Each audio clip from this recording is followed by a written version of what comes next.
Perhaps more than anything else that Tom Corley's research uncovered as a distinguishing feature separating self-made millionaires from the average Joe was the amount of reading that each group was doing. Leaders are readers. Maybe you've heard that phrase before. And if we believe it's true that leaders by and large are avid readers, it begs the question, do leaders simply have traits that make them more inclined to want to read, like being curious or intellectual? Or do they become leaders over time because they've accumulated wisdom and knowledge as a result of their avid reading? It's a classic chicken or egg question. Now, whichever we choose to believe is going on, the evidence is in. Most super successful entrepreneurs are avid readers. Are you one too? If you just answered no, I want you to spend a little bit of time asking yourself, why don't you read more often? What holds you back? I'm certain that a lot of people watching this are going to say that they just don't have enough time to read. And listen, I am guilty of falling into that trap too. I love to read, but I seem to only ever do it when I'm on vacation.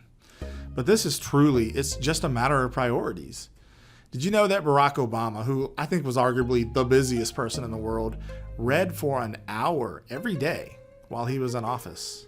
Or that Warren Buffett, perhaps the world's greatest investor, spent 80% of his time reading and thinking throughout his career?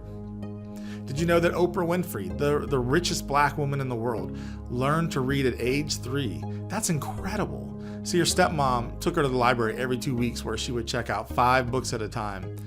I gotta wonder if her mom knew how much she was setting her daughter up to succeed. One of the greatest entrepreneurs of our time is Elon Musk, the founder of Tesla, SpaceX. Elon is quick to tell people that he learned how to build rockets by reading books. In fact, when he was 9, he read the entire Encyclopedia Britannica and would read science fiction novels for 10 hours a day as a kid. And I'm sure he's ridiculed back then, called a bookworm or a nerd, but look who's laughing now, right?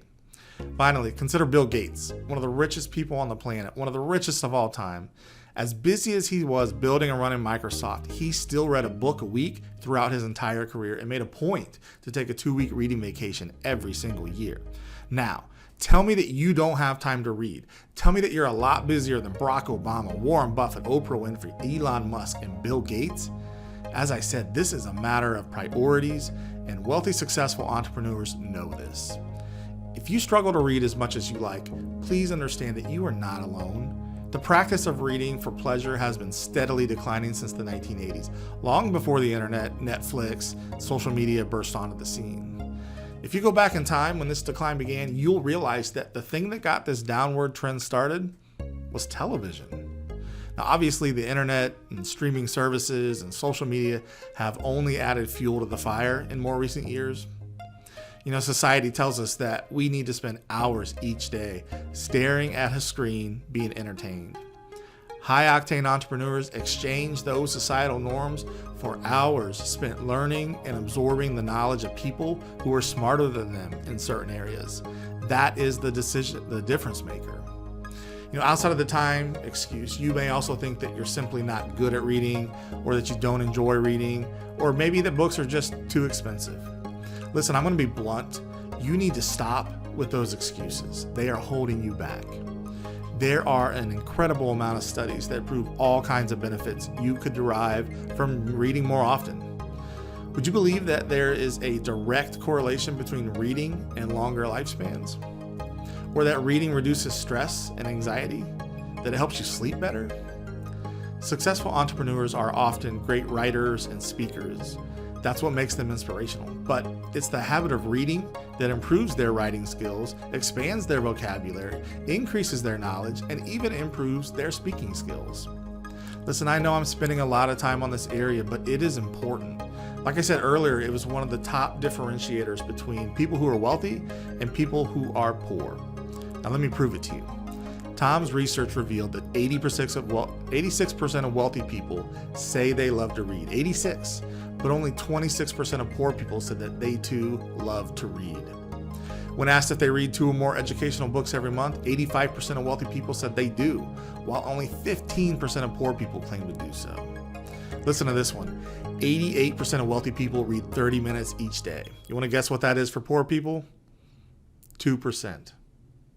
88 versus 2. That is unbelievable. And finally, for people who commute to work, there are some big differences in how they spend their commute.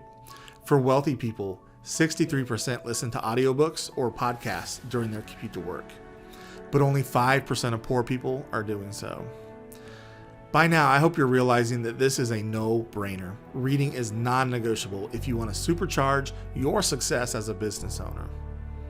What should you read? Well, maybe we should take our cues from this same group of wealthy people that Tom Corley studied. Reading about current events and consuming educational materials were at the top of their list. Aside from that, biographies of successful people, self-help books, history books, and financial material also ranked high on the list of things that high-octane entrepreneurs are reading. Reading is going to increase your knowledge base. It'll help you uncover opportunities to make more money. It'll make you more valuable to your customers and clients. You're going to learn more about success, stay current with events, exercise your mind, and learn new things. You want to be a high-octane entrepreneur? Stop watching Netflix and thumbing through Facebook and pick up a daggone book.